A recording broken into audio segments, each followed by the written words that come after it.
في قلب الجمالية في بيت له وش زي البشر، وش فيه تجاعيد الزمن وزخارف كانت بتتكلم. بيت القاضي بيت مش عادي، فيه شباك مشربية منقوش زي الحلم، وفي المدخل رخام أبيض عليه طيف حكايات. بيتقال إن البيت ده كان شاهد على جلسات سرية بين علماء وبين حكام. بيت اتبنى للحكمة مش للزينة.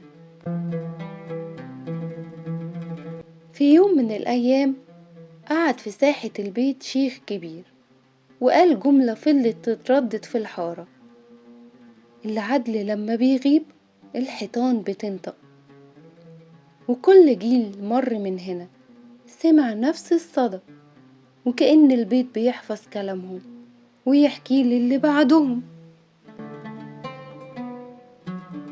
لما تعدي من تحت بيت القاضي بص حواليك كويس، يمكن تسمع حكاية مش مكتوبة لكن محفورة في الحجر.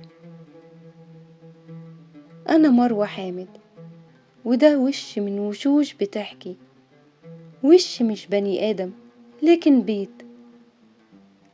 لو مريت من مكان وفضل في قلبك اكتب لي اسمه في الكومنتات، يمكن تكون الحكاية الجاية من هناك.